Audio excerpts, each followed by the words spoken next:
Fala pessoal, tudo bem? Como é que vocês estão? Prazer estar novamente aqui para mais um episódio dessa série de entrevistas que a gente chama de João Mendes Entrevista. E hoje um convidado super legal, super especial, Fabiano Veiga, nosso professor, juiz do trabalho. Quer dizer, eu não vou falar muito da trajetória dele, vou deixar que ele mesmo fale, mas vai ser um papo muito bacana. Fabiano, quero já te dar as boas-vindas, te agradecer de novo, cara, pela tua presença, por ter aceitado esse bate-papo aqui, e dizer que teve gente que me pediu especificamente para fazer entrevista dentro do universo trabalhista, né? Então a gente vai poder falar da tua trajetória. E aí, pessoal, você está assistindo, apesar do Fabiano ser da área trabalhista, a experiência de estudar para concurso é uma experiência universal. Isso vale, então, os aprendizados que você vai ter aqui, eu tenho certeza que serão muitos, valem para qualquer carreira da área jurídica. E aí, obviamente, Fabiano, em algum momento, né, mais à frente, a gente fala um pouco sobre quais são as peculiaridades da área trabalhista para quem tiver interesse, beleza? Mas, Fabiano, não quero roubar as suas palavras, quero te dar as boas-vindas e abrir aqui para você se apresentar para a galera.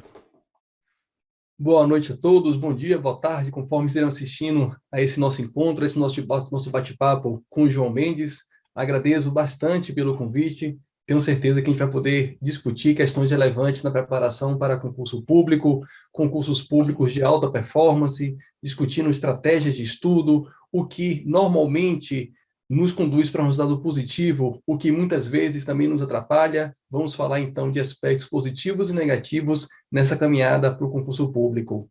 Como o professor João já colocou, sou o professor Fabiano Veiga, juiz do trabalho TRT da 5ª Região, Bahia, há cerca de 10 anos. Fui servidor também anteriormente. Finalizei meu último concurso há 10 anos, mas continuo atuando no ramo de concurso público, continuo auxiliando nessa caminhada, nessa trajetória e tentando contribuir para a efetiva aprovação. Professor João, fique então à disposição para as perguntas, para os questionamentos, enfim. Legal, legal. Então vamos lá. A primeira coisa, assim, a primeira pergunta é: eu quero explorar nesse primeiro momento o seu período de graduação, de quando você sai da faculdade até você passar para juiz. Então, assim, quanto tempo foi isso? Quanto tempo você estudou? Eu vou fazer uma série de perguntas e você vai respondendo depois no meio. Então, assim, quanto tempo foi isso? Você estudou esse período todo, né? Ou teve algum momento que você, de repente, não estudou, como você falou, você foi servidor antes de ser juiz, e aí, eventualmente, você pode ter, talvez, tido algum período sabático, enfim. Então, vamos falar desse momento, em termos, assim, de período, quanto tempo foi, e que concursos você fez, quais você foi aprovado e quais você não foi aprovado. Perfeito, professor. Eu me formei em 2007, fevereiro de 2007, apenas para que nós possamos fixar aqui um marco temporal pós-formatura, pós-colação de grau, e minha posse foi precisamente 3 de maio de 2012, 5 anos depois. À época, nós já tínhamos o requisito constitucional do concurso da prática jurídica, a exigência dos 3 anos de atividade jurídica, Uhum. iniciada pela Emenda Constitucional 45/2004.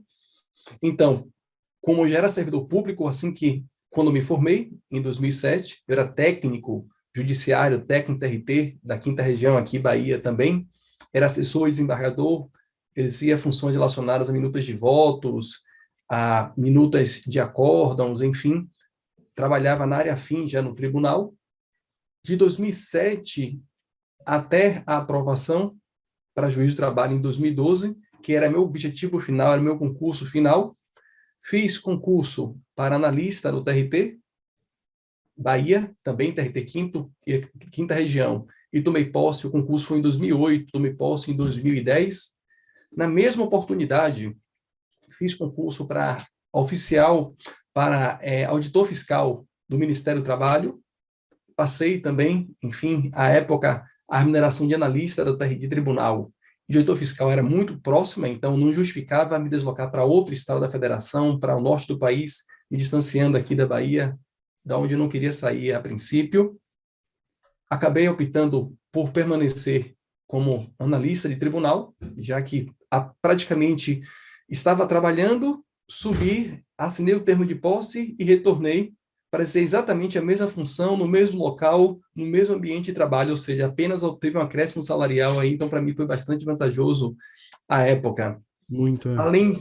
Além do concurso de analista de tribunal e também de auditor fiscal, cheguei a fazer concurso para o Ministério Público do Trabalho, salvo engano, em duas situações, uma sendo reprovado na fase dissertativa, a outra, em outra oportunidade, perdendo na ação civil pública, que é a terceira fase.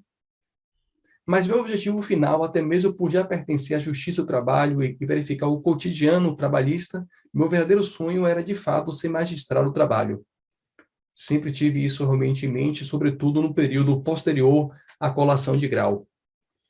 Em termos de preparação específica para o concurso de juiz do trabalho, a minha filha mais velha, que hoje tem 13 anos, e Yasmin, à época, ela tinha 6 meses, foi janeiro de 2009, quando eu comecei a fazer concurso público e, concomitante, iniciei também a preparação específica para juiz do trabalho. Então, junho de 2009, a primeira prova e início da preparação, e a posse ocorreu, como já falei, em maio de 2012. Nesse intervalo, fiz algumas provas, fui reprovado sempre em concurso de juiz na prova de sentença, e era até mesmo uma contradição, um ponto frágil na minha preparação, porque o que se dizia é o seguinte: olha, Fabiano, você sendo aprovado na primeira fase e na segunda fase, como o seu cotidiano enquanto assessor, enquanto auxiliar do desembargador, vai lhe auxiliar muito na prova prática, na prova de sentença. Então, a prova de sentença para você vai ser facílima. Em verdade, não só não foi fácil, foi muito difícil, como foi a fase que me levou à reprovação em algumas situações.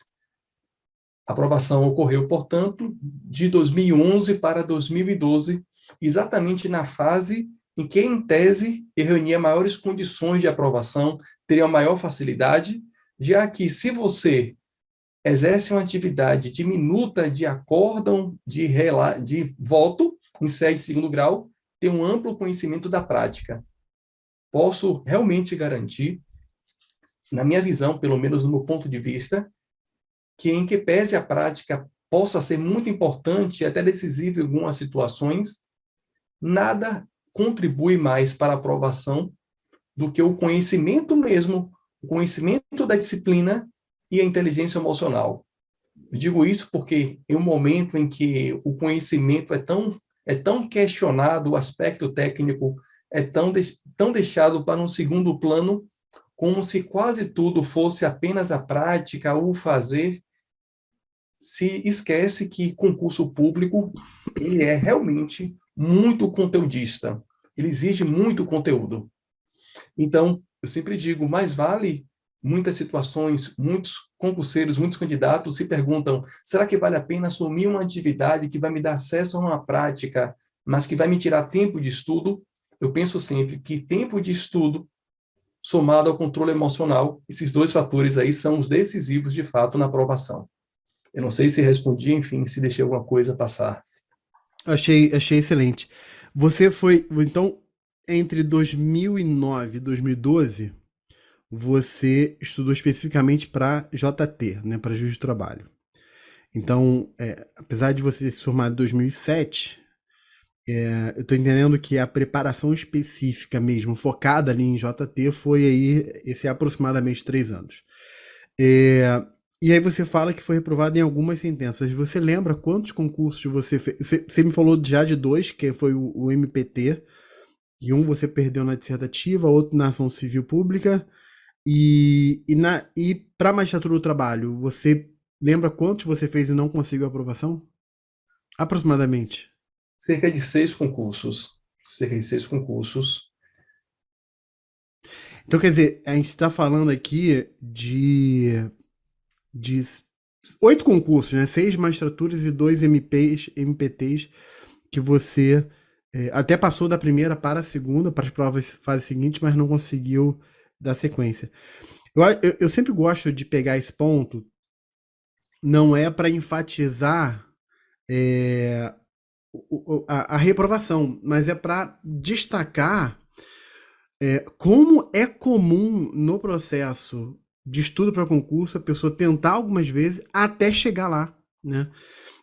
Eu tive aqui um entrevistado que hoje é procurador da República, que foi o recorde aqui, pelo menos da minha experiência e dos que eu entrevistei em todos os períodos aí no ênfase. Cara, ele fez 56 concursos no total. Fez 56 concursos no total, sendo que ele passou, que foi o que ele é hoje, procurador da República, tinha passado para a Defensoria, tinha passado para delegado e tinha passado um concurso muitos anos antes do Executivo Federal. Então, dos 56 concursos, 4 ele passou, né? E veja assim como, né, mais de 50 concursos reprovados, né? E você teve aqui 8 concursos reprovados. Como é que foi, cara, para você lidar com a reprovação? Você falou, e eu já dei um destaque aqui, depois a gente volta a abordar um pouco mais isso, mas você falou da questão da inteligência emocional, né? Como é que foi para você chegar nesses concursos, sobretudo de magistratura, que era o teu sonho, passa da primeira para a segunda fase, que a gente sabe que é uma arrebentação grande, né? Você tem que nadar muito para passar da arrebentação e muita gente não consegue, demora muito, você conseguiu. E aí, de repente perde ali no meio da coisa toda, né? Assim, lá na segunda fase. É uma situação que, de fato, envolve um turbilhão de emoções, né? É uma decepção, é um sentimento de derrota, é um sentimento de que algo, de fato, não se alcançou, um sentimento de perda. Mas eu confesso, João, que esse sentimento eu tinha com a maior predominância, digamos assim, a maior intensidade nas primeiras reprovações, talvez nas duas primeiras, porque chega um momento, eu acho que talvez esse seja o divisor de águas, e é isso que eu percebo na preparação, na história de quem prossegue, de quem alcança e de quem acaba ficando no caminho. Chega um momento que você passa a ter consciência de que sua preparação está no caminho certo e que apenas fatores que não se encontram sob seu controle não contribuíram para aquela aprovação. Então, eu diria que, por exemplo, talvez o concurso anterior à minha aprovação, o peso da reprovação foi muito menor, porque eu simplesmente criei a consciência que estava dando o meu melhor, estava fazendo todo o meu possível, todo o meu melhor que era o possível de acordo com minhas condições, e que a aprovação dependeria apenas de tempo. Muito pouco tempo em relação a esse fator, eu não tinha como ter controle. Mas passei a perceber que o mais importante do que simplesmente ter pressa, de ter aquela vontade da aprovação, é controlar esse emocional. Então, parece ser engraçado, mas toda vez que eu era reprovado no concurso, eu passava a estudar ainda mais. Ainda mais não no sentido de estudos sem nenhum tipo de descanso, sem nenhum tipo de controle, sem nenhum tipo de cautela, sem nenhum tipo de método, mas criava aquela condição de que a reprovação, de fato, não pode ser um elemento que lhe leve a desistir daquele sonho. Se simplesmente se percebe no caminho que não é esse o seu propósito, que não é este o seu projeto de vida, eu até penso, olha, realmente, nem todo mundo está obrigado a fazer concurso público. Aliás, ninguém está obrigado a fazer concurso público. É apenas, na minha visão, um excelente caminho, mas não um único caminho. Logo, chego à conclusão que o concurso público não é também para todos. Vai exatamente depender do propósito de cada um, do perfil de cada um. Mas, tendo a consciência, eu tinha à época, que este era meu principal projeto de vida, não me cabia outro caminho senão prosseguir, senão persistir. E eu sempre brincava, e continuo brincando com isso. Nós não podemos, enquanto candidatos, enquanto concurseiros, deixarmos que nossa autoestima fique simplesmente nas mãos do examinador. Se a nossa autoestima, se o nosso controle emocional ficar simplesmente ao albedrio do examinador, certamente nós sairíamos destruídos de um processo seletivo. Por quê, João? Não tenho dificuldade de reconhecer isso. E falo no exercício da autonomia, inclusive da docência, que ainda que enquanto magistrado, eu tenho essa autonomia. A prova em relação à qual fui aprovado não foi necessariamente minha melhor prova. O que demonstra que são outros elementos, são outros fatores que podem contribuir com a aprovação ou com a reprovação. Agora, o que é que depende do candidato? O estudo e o controle emocional. Se o Brasil passa por uma crise política, econômica, social ou até mesmo jurídica, em relação a esses aspectos, enquanto candidato, enquanto cidadão, o indivíduo pode atuar, mas enquanto candidato, nada ele pode fazer. Claro. E o que ele pode fazer enquanto candidato é focar na sua preparação e no seu controle emocional.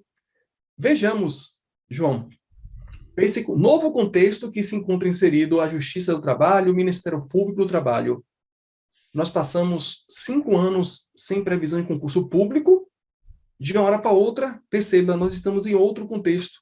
Uma explosão de concursos para servidores de TRTs. Explosão essa que certamente irá desencadear também uma explosão de concursos de TRTs, de juiz do trabalho, para os mais diversos TRTs. Então, adianta gerar esse estresse, adianta alimentar essa preocupação em relação a fatores que não dependem da gente, como data da publicação do edital, quantos serão aprovados? É esta consciência que eu sempre acho que é fundamental para todo e qualquer candidato, João. Excelente, cara, excelente. Você falou que quando você era... Às vezes que você foi reprovado, achei interessante isso, né? Que você, nas primeiras reprovações, o impacto da reprovação era muito mais intenso do que depois, porque você percebe, primeiro, que você já tinha... Não era uma novidade, né? Quando você... Uma outra reprovação. Segundo, porque você começa a dizer, não, cara, eu tô no caminho certo. E é muito interessante isso, porque nem todo mundo tem essa consciência. Eu tive conversando com uma aluna recentemente, e até foi um processo de mentoria com ela, que ela teve 3 reprovações em Ministério Público. O sonho dela é Ministério Público. E ela teve 3 reprovações. 2 na prova discursiva, na segunda fase, e uma na prova oral. Chegou na prova oral e terminou sendo reprovada na prova oral. E aí ela tá sentindo muito o baque, né? O impacto disso, muito impacto disso. Emocionalmente, assim, muito desanimada.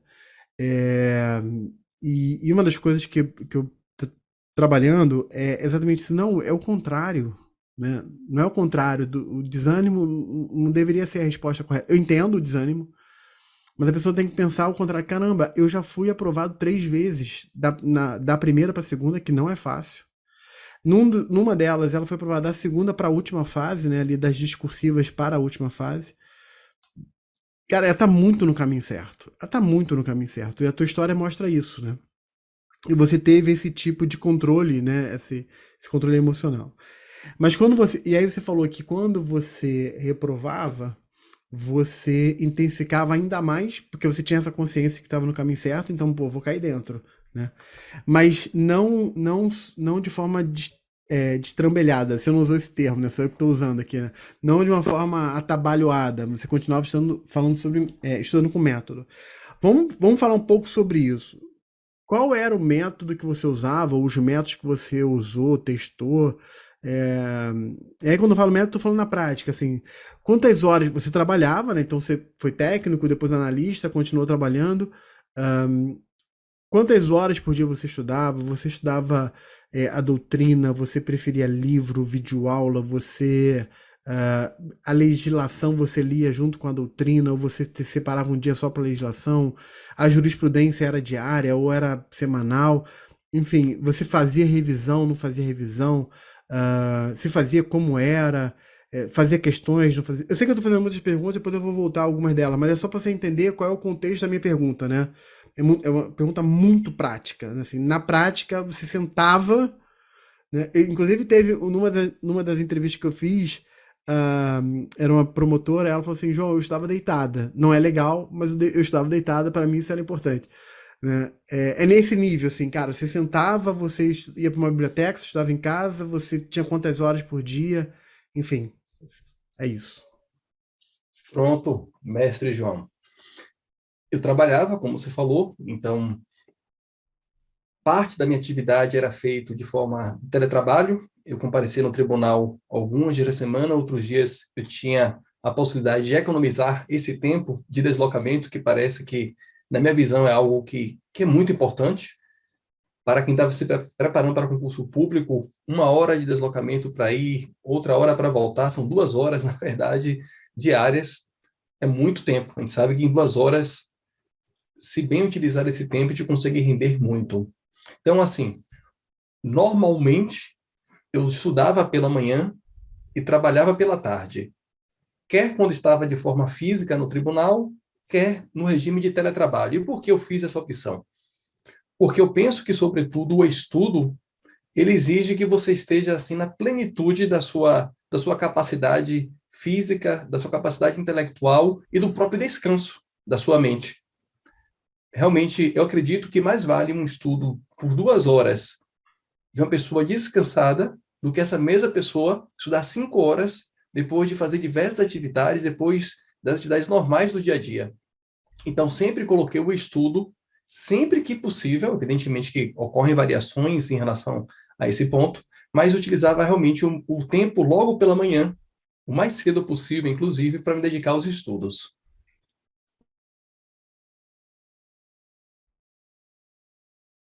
Meu estudo, ele de 2000, fixamos o marco de estudo para magistratura do trabalho em 2009, junho de 2009, porque no período que antecedeu a 2009, eu era técnico do TRT e tinha preocupação se meu cargo seria ou não considerado como cargo para fins de cômputo de atividade jurídica. Então, minha preocupação, ainda enquanto técnico, era passar no concurso ou de auditor fiscal, ou AGU, à época, ou até mesmo na lista do tribunal, que foi o que acabou acontecendo, porque eu precisava ter esse tempo de atividade jurídica.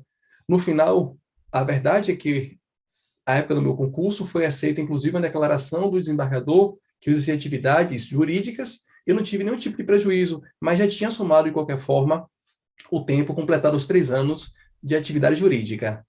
Então, de 2007 a 2009, meu estudo foi pautado essencialmente em leitura de legislação seca, sinopses, livros, digamos, mais simples, mais introdutórios mesmo, sinopses, resumos, apostilas, algo muito mais voltado verdadeiramente para a primeira fase. Talvez por isso, desde o início da minha preparação, eu não tenha sido reprovado em nenhum concurso na prova objetiva. Na prova objetiva, meu primeiro concurso foi em junho de 2009, que foi o TRT-3, Minas Gerais. Eu já passei nesse primeiro concurso na primeira fase. E passava com relativa folga, relativa facilidade, com considerável número de pontos. Em muitas situações, fui aprovado, inclusive, na primeira fase, em primeiro lugar. Então, eu penso que esse estudo anterior ao estudo para a magistratura me auxiliou muito também no concurso da magistratura, na medida que me permitiu ter um contato com a legislação seca, com a literalidade das normas, da Constituição, das leis, das súmulas, o que é efetivamente exigido em boa parte das questões em uma prova objetiva. A partir de 2009, eu passei aí sim a fazer uma leitura mais aprofundada de direito constitucional, direito administrativo, a ler livros, realmente cursos de processo civil, de processo de trabalho. Passei a estudar, fazer um estudo mais doutrinário, já que eu tinha já essa base de primeira fase. Somado a esse estudo doutrinário, um estudo mais profundo também da jurisprudência. E uma coisa, João, que eu nunca deixei de fazer, e que eu acho fundamental, é a parte prática. A parte prática, me refiro à parte prática em todas as fases do concurso público, com exceção do exame oral.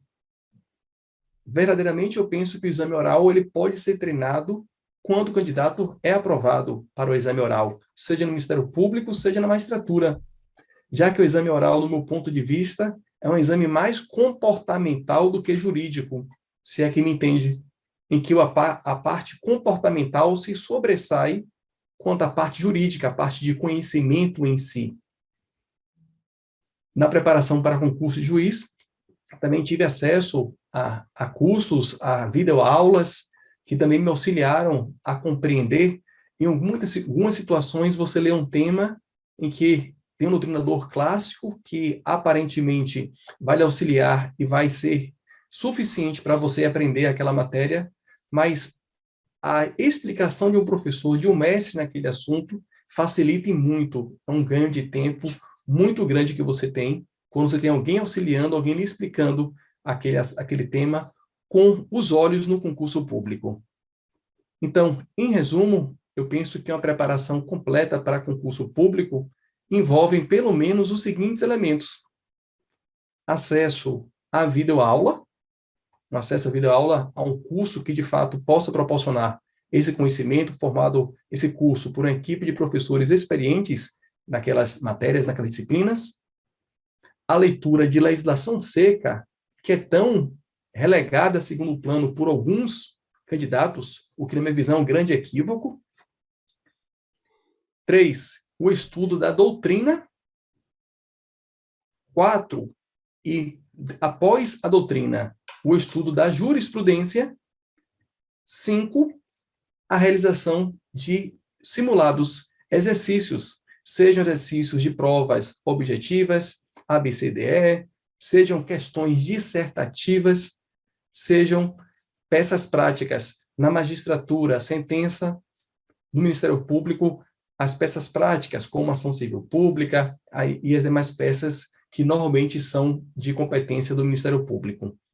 Então, eu tenho a compreensão hoje que o estudo completo exige esse caminhar, exige passar por esses 5 elementos, digamos assim, 5 elementos de aprendizagem. E é por isso, João, que eu sempre digo que no curso ênfase, de alguma forma, o ênfase tem exatamente essa compreensão. Tem a compreensão de que não basta apenas o aluno ter acesso ao videoaula. Ele tem que ter acesso depois a um podcast com um resumo daquela aula. Tem que ter acesso às questões. Tem que ter acesso a um e-book, a um resumo daquele tema. Então, eu consegui exatamente compilar essas informações, inclusive a partir da própria plataforma do curso ênfase. Legal, muito bom, muito bom. Muito bom. Foram várias coisas aqui interessantes. Uma foi notando aqui, né? Mas a questão do ganho de tempo que um curso dá, né? Que uma professor ajuda, porque o professor, ao invés dele, você ter que ler tudo de alguma matéria para começar a entender, o professor, isso aqui é importante, né? Enfim. E que fazer questões, né? Tanto objetivas quanto discursivas, né? Enfim. Mas o que me chamou muita atenção, Fabiano, que eu entendi que foi como aconteceu na tua história, não sei se foi intencional, não me parece, mas que eu achei fantástico, que foi você durante 2 anos, que é 2007, 2009, você na verdade tem um estudo que você chamou assim de mais simples, né? Até porque você tinha um foco ali mais para analista, que é um concurso difícil, mas a gente sabe que é um concurso que tem um grau ali abaixo de outros concursos, naturalmente, né? E aí depois você, né, você passa, enfim, e aí depois você volta seus olhos e volta a carga total para a magistratura e aí vai aprofundar. Mas durante 2 anos você criou uma base. Criou uma base e me parece uma base muito boa, tanto é que você nunca foi reprovado, né? Não foi reprovado, nunca foi reprovado numa primeira fase de concurso, né? Você sempre passou da primeira fase, né? Isso é fantástico, cara, porque eu costumo dizer inclusive, o seguinte: eu costumo usar a seguinte analogia. Se você vai numa cidade, você vai conhecer uma cidade nova, né? Eu sempre falo pro pessoal, imagina, você vai lá, assim, ó, vai em Nova York, você vai em Paris, você nunca foi, você vai lá. A primeira vez que você vai nessa cidade, você não está preocupado em conhecer os becos, os meandros, né? Qual é aquele restaurante pequenininho ali, mas que é super legal, não sei o quê. Cara, você quer conhecer, se for Paris, você quer conhecer lá a Torre Eiffel, você quer ir no Louvre, você quer ir no Museu d'Orsay, sei lá, na Champs-Élysées, no Arco do Triunfo, você quer ir lá no Palácio de Versalhes, sei lá, enfim. Aí você vai numa segunda. Aí eu falo pra ele, aí eu falo, pessoal, imagina, você foi a primeira vez lá, ficou alguns dias, conheceu os principais pontos turísticos. Você tem uma visão panorâmica da cidade, né? Agora você vai uma segunda vez, você vai ficar lá mais uma semana, mais 10 dias, mais 15 dias na cidade. De repente você até quer revisitar esses pontos turísticos, mas você já vai visitar muito mais rápido, porque você já conhece, né? E aí agora você quer ir em outros lugares, aí você quer ir num bairro novo, aí você vai querer ir num restaurante que você não foi da outra vez. Ou seja, você começa a aprofundar o seu nível de conhecimento daquela cidade, né? E se você já for. Tem gente que é assim, né? Porque eu conheço algumas pessoas que adoram Nova York e já foram lá várias vezes. Se bobear, vai todo ano ou uma vez a cada 2 anos. Pô, você fala com a pessoa conhece Midtown, conhece o meio, conhece Downtown, conhece Uptown, conhece o sul, o norte, o centro, conhece não sei o quê, sabe os bares, sabe onde é o bar de jazz, sabe não sei o quê, né? O Eric Navarro, por exemplo, morou em Nova York durante um período porque ele estudou lá, durante, eu acho, 6 meses. Pô, eu já fui lá com ele, assim, se eu já fui lá com ele, cara, o cara sabe, né, assim, covardia, né, porque ele morou lá. Agora, obviamente, que o morador, né, que tá lá há 10 anos, conhece muito mais do que o Eric. Então, onde eu tô querendo chegar com isso?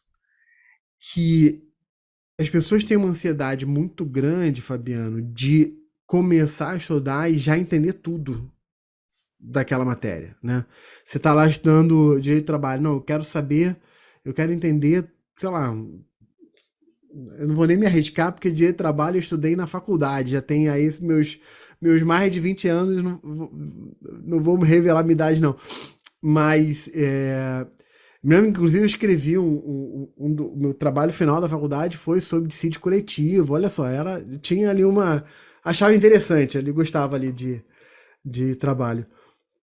Processo de trabalho, eu gostava. Eu tive aula com o desembargador do trabalho, cara, do TRT2, que ele era juiz do trabalho no TRT1, né? Aqui é 1, o Rio de Janeiro é 1. E aí ele foi pro TRT do Espírito Santo, que é. Qual o número? Não 17. me lembro. 17. 17. E aí ele foi pro TRT do Espírito Santo como desembargador, enfim, teve alguma coisa assim. Quando criou o tribunal lá, enfim. Não me lembro, assim, tinha alguma coisa assim. Então não vou dar exemplo de direito de trabalho, não, mas vou. Controle de constitucionalidade, que é a minha praia, pronto, né? Constitucional. Cara, você não vai conhecer controle de constitucionalidade profundamente na primeira leitura. Então não se preocupa de fazer uma leitura mega profunda. Não vai pegar, sabe, um livro gigante de controle. Pô, vamos pegar uma visão panorâmica. Às vezes eu falo assim, gente, sinopse é bom. Sim. Porque às vezes a sinopse ela é ótima para te dar uma visão panorâmica, os conceitos fundamentais. E aí, a tua história, para mim, Fabiano, é uma confirmação dessa tese. Porque você fez isso durante 2 anos, você consolidou conceitos fundamentais. Quando você precisou aprofundar, você já tinha uma base super sólida, então você conseguiu aprofundar com tranquilidade. Faz sentido isso? Assim, foi intencional isso ou terminou acontecendo e faz sentido o que eu falei? Perfeitamente, professor. O que acontece? Eu percebia e percebo que muitas pessoas acabam não avançando no concurso público de alta performance por algo estritamente simples. Não simples no sentido de fazer, mas eu me refiro simples no sentido de ausência de complexidade. Ainda que nós questionemos, que nós falemos o seguinte, olha, a legislação, a leitura da legislação é um estudo muito chato, é um conhecimento burro, é uma prova burra porque não examina conhecimento, mas nós temos que lembrar, são as regras do jogo. O impedimento muitas vezes nos impede Uma falta de impedimento nos impede de comemorar um gol. Ah, o impedimento é bom, é ruim, é chato, não é? São as regras do jogo. É É isso. pressuposto para se tomar posse naquele tão sonhado cargo público a prova objetiva. E via, João, e vejo atualmente candidatos e na época colegas com extrema dificuldade de conseguir ter essa disciplina, de realmente se disciplinar para fazer um estudo dessa legislação seca. E acaba se simplesmente reprovando na prova objetiva e sequer se oportuniza a fazer uma prova dissertativa, uma prova de sentença. Candidatos que têm um grande potencial de aprovação no concurso, em todas as fases. Eu sempre brinco, inclusive utilizando um exemplo de direito constitucional. Em uma situação, não lembro qual foi a prova objetiva, enfim, qual foi o tribunal, estava voltando no avião com um colega, porque na época também o concurso era regional, como parece que vai retornar a ser, ou seja, cada TRT faz o seu próprio concurso. E é uma questão muito simples de direito constitucional, mas que cai em todas as provas para juiz federal, juiz do trabalho, Ministério Público, que diz respeito aos fundamentos da República, o só se diva plu. Questão número 1, questão número 2, são fundamentos da República. Logo na letra A, professor, o direito à vida. Na Olha letra só. B, o valor social do trabalho, enfim. Esse meu colega marcou o quê? Letra A. Aí eu falei, olha, o nome dele é Marcelo. Ele foi aprovado posteriormente no outro concurso de outro tribunal no Maranhão. Mas o Marcelo dizia, Fabiano, aqui está na cara que essa questão é letra A. Falei, Marcelo, não é letra A. Ele, Fabiano, existe algum fundamento no ordenamento jurídico mais importante do que o direito à vida, que é pressuposto para exercício de outros direitos, e ele gostava muito de constitucional. Aí ele trouxe a dissertação dele por meia hora, explicando por que a letra A seria a correta. Aí eu perguntei, você está com vara de Mecum aí? Ele, tô. Falei, abre aí a Constituição, no artigo 1º, e leia o caput e os incisos. Ele leu, ele chegou à conclusão, não tenho direito à vida. Falei, pois é, mas tem o pluralismo político, que, se não me engano, era a resposta, era o valor social do trabalho. Então, perceba que o concurso ele exige um conhecimento diferenciado conforme a fase que você se encontra.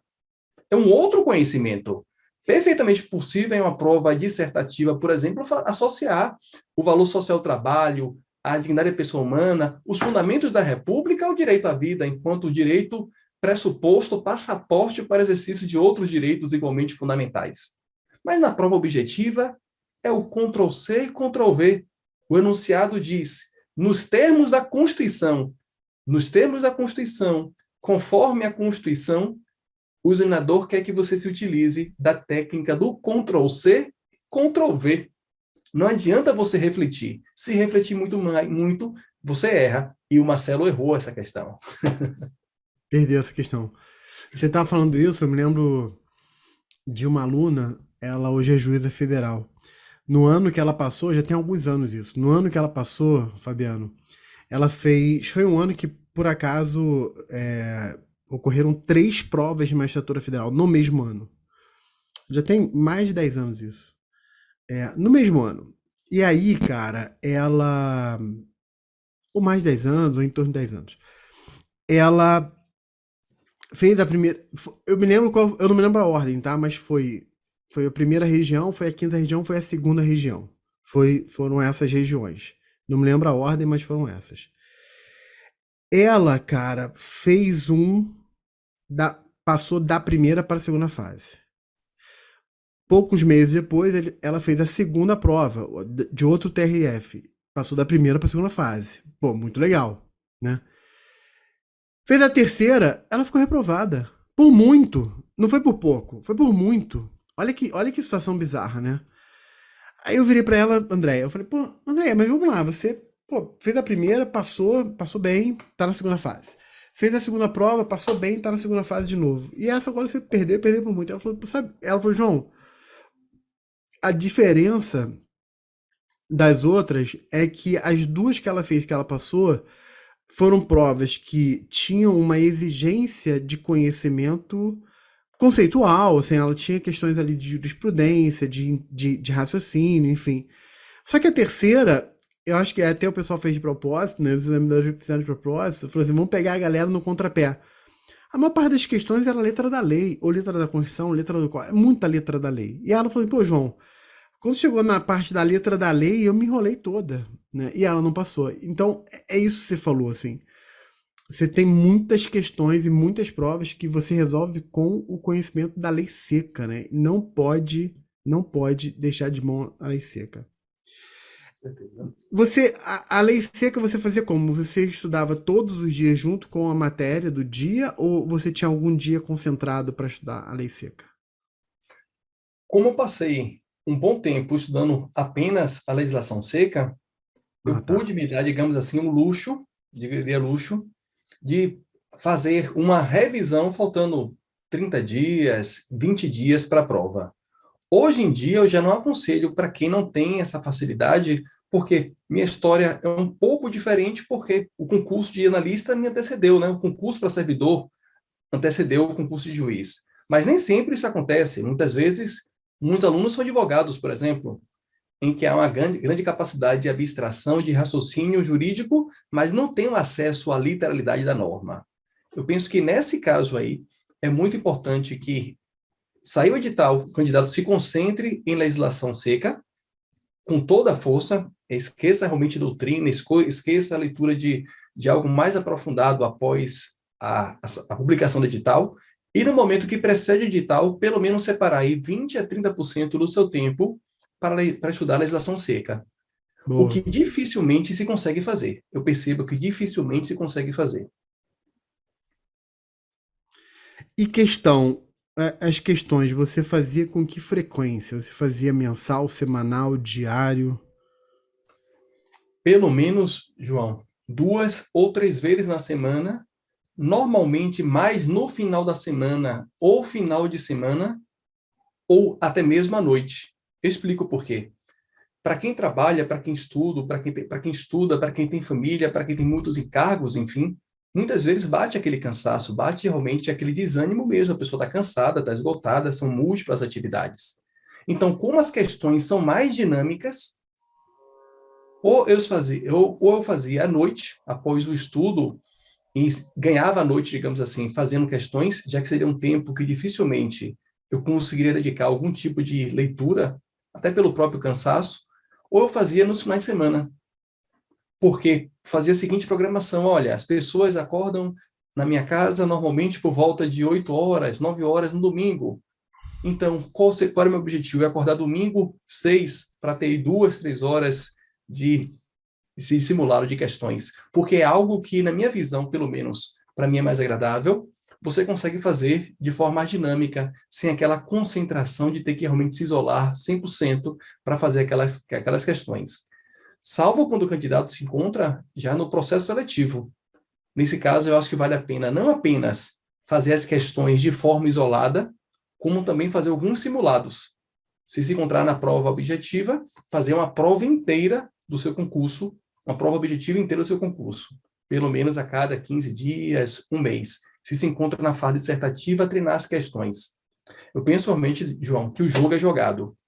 Nós temos que, esse estudo mediante questões, eu não aconselho que se estude apenas por questões, mas esse estudo, cumulado com exercício, com questões, vai exatamente permitir ao candidato que ele identifique as suas fragilidades. E a partir daí, ele possa fazer o que você falou logo no início desse nosso encontro aqui: garimpar o conhecimento. Bom, eu não preciso mais estudar o artigo 1º da Constituição, mas tem o artigo 49 lá, que trata da competência do Congresso, que realmente eu tenho muita dificuldade. Os artigos 20, 21, 22 da Constituição, que tratam da competência dos entes federativos, são artigos que eu lia necessariamente na véspera da prova, para exatamente ter aquele contato e possibilitar o acerto das questões. Fantástico, fantástico. Ahn, Você tem ideia de quantas questões você fez? João, sinceramente, eu não teria esse número nem por aproximação. Tá. Eu só diria que são muitas questões. Fiz muitas questões, a ponto de esses sites que dão acesso às questões, eu fazia assinatura, tinha acesso também no curso, a ponto de esgotar praticamente as questões das disciplinas principais do meu concurso. Fiz muitas questões. Se você são 24 TRTs, né? Se você fez, vamos imaginar que você fez uma de cada TRT. Você fez pelo menos 2.100, 2.400 questões muito específicas, muito nichadas, né? Com certeza. Imagino que você deve ter feito mais do que isso, enfim. Sim. É... E é Fala. interessante, João, perceber o como as questões se repetem, né? É isso. É. Vamos falar um pouco sobre a magistratura do trabalho. A gente já está aqui chegando quase 1 hora desse nosso bate-papo. Nem senti, cara, nem senti a hora passar. Ó, já anotei aqui, eu sempre mostro, eu anotei frente e verso, enfim. É, cara, vamos lá, assim, magistratura do trabalho. Magistratura e MPT, né? Carreira trabalhista. Qual é o peso? Eu vou te fazer uma pergunta aqui. Eu vou te fazer uma pergunta, não precisa ser muito preciso na resposta. Pode ser por aproximação. Mas qual o peso em termos percentuais de trabalho, processo de trabalho em relação aos demais? É tipo assim, 70% é isso, o resto está dividido, 50% é trabalho, processo de trabalho, o resto está pulverizado. Como é que é essa relação? Porque a gente que não é da área trabalhista, né, o pessoal que não é da área trabalhista, fica assim, pô, mas e aí? Será que eu quero ser magistrado do trabalho ou MPT? Eu preciso estudar só trabalho, processo de trabalho? Ou, enfim, como é que é isso? João, eu penso assim, que trabalho e processo de trabalho, e a gente consegue detectar isso nas provas, inclusive, de fato, são duas disciplinas que têm um peso muito forte na prova.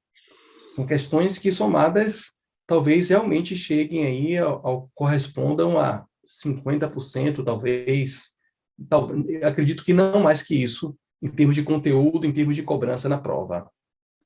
Agora, ainda que haja uma uniformização pelo CNJ das disciplinas, das questões e do próprio CSJT, ou seja, do Conselho Superior da Justiça do Trabalho, é inegável que, pelo menos no âmbito do concurso para juiz do trabalho, nós temos, assim, surpresas. Não é um concurso tão previsível, digamos assim, quanto o concurso para o Ministério Público do Trabalho.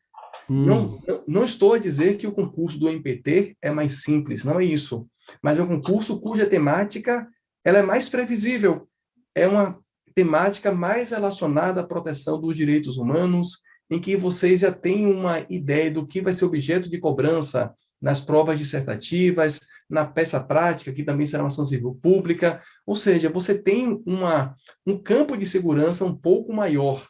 E se nós pegarmos as provas objetivas, vamos ver que há, de alguma forma, uma observância de uma proporcionalidade nas questões, mais ou menos nos concursos ao longo dos anos.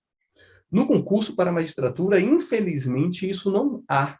Não há algo tão muito bem delimitado.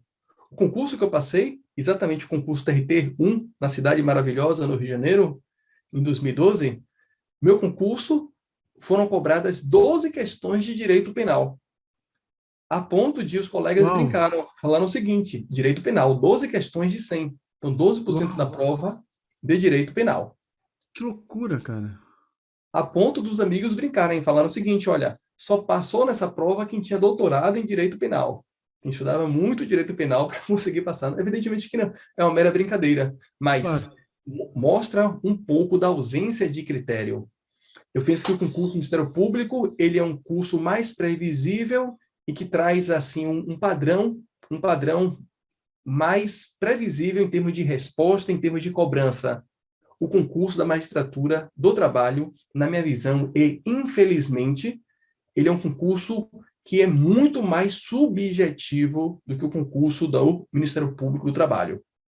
Até porque, em um cenário em que a maior parte dos tribunais regionais do trabalho não publicava espelho de prova, espelho da resposta de prova, tornando a situação muito, muito complexa em termos de verificação do que faltou, do que verdadeiramente foi a deficiência do candidato e que o impediu de prosseguir no concurso.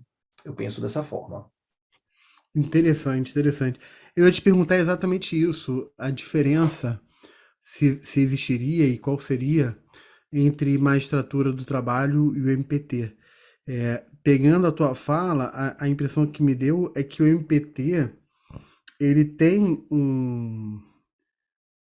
uma linha institucional mais bem definida e Exatamente, que perfeito. deve influenciar muito a confecção da prova, a semelhança do MPF. O MPF você consegue também identificar uma certa linha institucional e até ideológica, e eu quando falo ideológica aqui, eu não estou falando nem para Sim, elogiar nem para criticar, apenas para sim, reconhecer um dado, né? Enfim.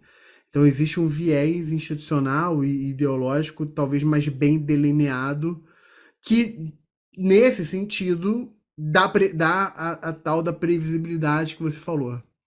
Agora, eu fiquei curioso com 12 questões de penal no TRT, cara, da primeira região. Quer dizer, eu me lembro, a última vez que eu, já tem tempo, a última vez que eu peguei um edital da magistratura do trabalho fora constitucional, óbvio, né, e fui dar uma olhada nas outras matérias, só para ter uma noção, eu me lembro que, assim, às vezes em penal vinha ali dois, três itens só, tipo assim, crimes contra a organização do trabalho, né, alguma sim, coisa assim. Eu fico perguntando o que 12 questões tem a ver de penal dentro de, né? Curioso isso, curioso. verdade. É, cara, pra terminar, assim, nesses últimos minutos, você, em vários momentos, você enfatizou a questão do controle emocional. A gente não combinou a minha pergunta antes, então talvez precisar organizar o teu pensamento. Mas se você tivesse que botar assim em tópicos, dois, três, sei lá, dois, três, quatro tópicos assim de dicas, orientações práticas para a pessoa manter uma boa saúde emocional na preparação para concurso público, especificamente para concurso público. Qual a orientação prática que você daria para o pessoal? Fala assim, ó, faz isso que vai ajudar. Óbvio que a minha pergunta não é uma pergunta no sentido de querer substituir qualquer ajuda profissional que eventualmente alguém precise, né? Às vezes a pessoa chega no nível de ansiedade ou de estresse muito grande que ela precisa de uma ajuda profissional e eu sou super favorável. Em alguns casos até ajuda medicamentosa, também sou favorável. Então a gente não quer ser irresponsável aqui, né, Fabiano? De querer falar, olha, isso aqui a gente tá fazendo uma simplificação absurda. Não é disso, não é isso que a gente quer fazer. Mas a gente está aqui com o objetivo de compartilhar aprendizados. Nos teus aprendizados, em termos de gestão das próprias emoções, qual é o que você daria de orientação prática? Vamos lá, professor. Uma pergunta realmente desafiadora. É. Mas começo com a questão da autogestão da mente, da autogestão do pensamento, da autogestão da confiança. A ideia de que nós temos que nos inspirarmos nos que alcançaram os objetivos, nos aprovados, e percebermos que não são pessoas geniais, são pessoas comuns, são pessoas realmente de carne e osso, pessoas que batalharam, pessoas que, acima de tudo, colocaram aquele propósito, aquele objetivo como um verdadeiro projeto de vida e empreenderam esforços verdadeiramente naquele sentido. Perceber que o sucesso está muito mais relacionado à frequência, ao que você vai fazer ao longo de um curto, médio prazo, de um médio, longo prazo, do que o que você vai fazer em um curto prazo. A ideia de que você não pode queimar a largada, a ideia de que você tem que estar preparado para a maratona e não a corrida de 100 metros. Que esse projeto, de fato, vai exigir um amadurecimento, vai exigir uma perseverança, vai exigir uma entrega que não é entrega de um dia, é entrega de anos, muitas vezes anos. É o que normalmente acontece. Perceber que, concomitante à vida de candidato, de concurseiro, enquanto pessoa, você está inserido na sociedade, em uma família, em uma empresa, num trabalho, em um órgão público. Então, tem muita cautela enquanto pessoa, pensando aqui de forma global, e não apenas enquanto candidato. Perceber que esse caminho também faz parte da sua vida. Logo, esse caminho também não pode ser um caminho de apenas de sacrifício, apenas de renúncia.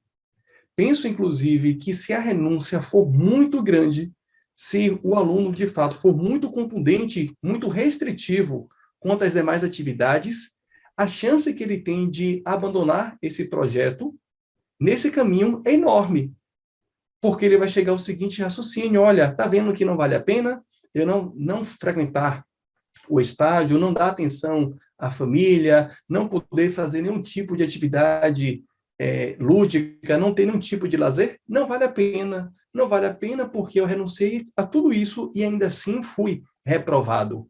É aprender que a aprovação de fato vai ocorrer em um momento em relação ao qual você não controla, que sua vida vai caminhar.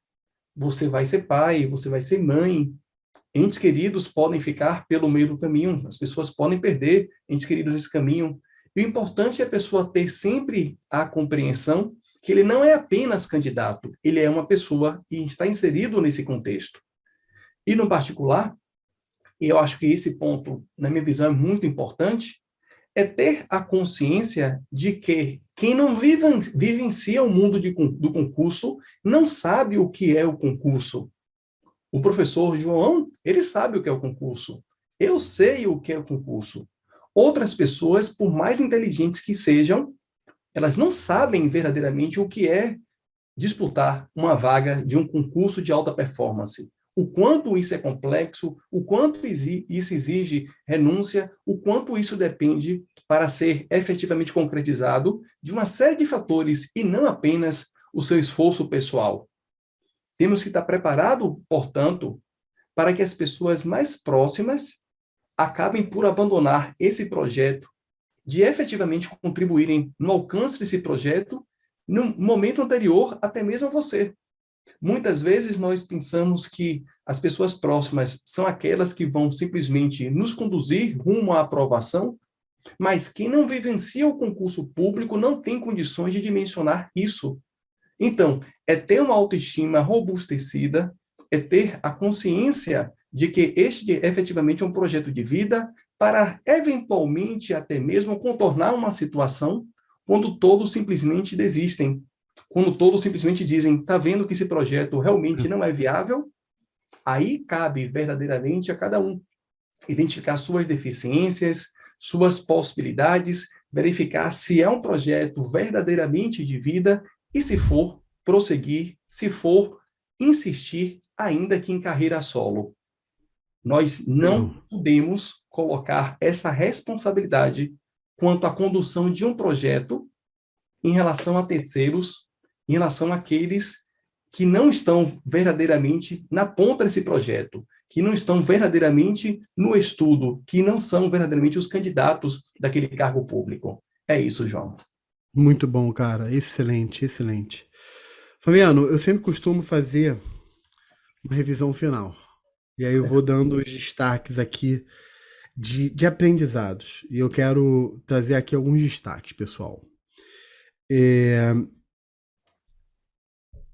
Você falou, eu não vou passar, os destaques não são relativos à tua trajetória, mas são aprendizados que eu fui captando da tua fala, né, da tua trajetória. Então, um primeiro destaque é: concurso é conteudista. Você precisa ter um volume muito grande de conteúdo. Importante. Segundo, inteligência emocional, a importância da inteligência emocional, já no início. Já no início você já foi trazendo isso. Então, você colocou três coisas aqui que eu anotei, importante. Eu botei até na minha anotação, eu botei até como um sinal de mais, assim, que é tempo mais controle emocional mais estudo. Tempo mais controle emocional mais estudo. São as coisas que estão debaixo do nosso controle. O que eu vou fazer do meu tempo, a gestão das minhas próprias emoções e o ato de estudar são coisas que dependem de mim. Muito bom isso. Tem coisas que não dependem. Quando vai abrir o edital, enfim, questão econômica, enfim. Mas o que tá debaixo da minha responsabilidade, eu vou fazer. Achei isso muito bom. Você falou que as reprovações, elas geram uma frustração. Sobretudo as primeiras. Mas depois você vai percebendo que você está no caminho certo. Que é uma questão de tempo. A fila anda e a tua vez vai chegar. Você não usou essa expressão, né? Mas é isso. Mas concordo plenamente. Boa. Outro ponto que eu peguei aqui é a importância de fazer a parte prática, né, de treinar tanto já questões de primeira quanto de segunda fase. Que a prova oral tem um elemento comportamental muito importante. Sempre eu falo isso. Que um curso, o professor, ele ajuda a ganhar tempo, porque ele te direciona de forma mais clara. Que você botou os 5 pontos importantes na preparação, que é doutrina, legislação, jurisprudência, questões e videoaula, né? Perfeito. Gostei quando você fala assim que pré-edital, 20 a 30% tem que ser dedicado à lei seca e pós-edital praticamente todo o tempo, né? Eu anotei aqui 70, 80%, mas você muda muito a relação, né? Até a primeira fase, até a prova objetiva. É a prova objetiva, isso. Boa, boa. E teve aqui.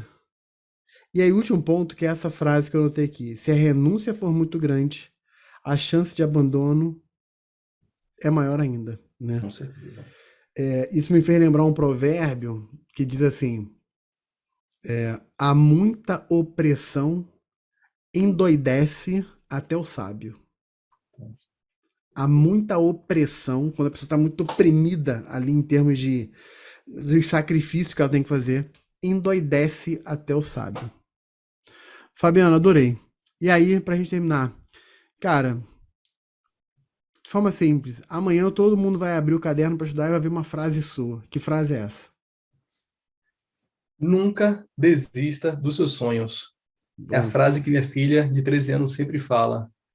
Nós temos que ter em mente quais são nossos sonhos e precisamos trabalhar nesse sentido. Não desistir implica necessariamente em fazer algo efetivo para concretizar esse sonho.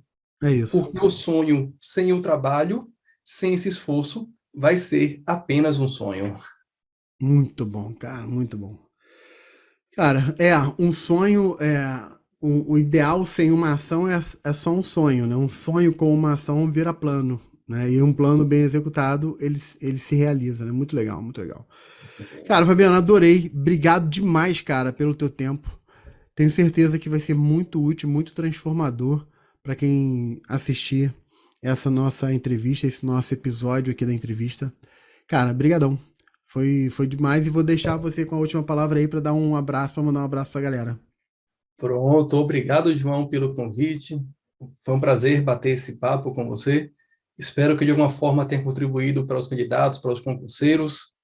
É um imenso prazer também fazer parte da equipe do curso ênfase, um curso tão consagrado na aprovação dos concursos públicos, e eu tenho certeza que, seguindo uma noção, seguindo o que normalmente contribui para a aprovação, você será aprovado, você alcançará o seu tão sonhado cargo público, você passará no concurso de alta performance. Muito bom. Desejo não apenas boa sorte, mas bons estudos e vamos que vamos. Vamos que vamos.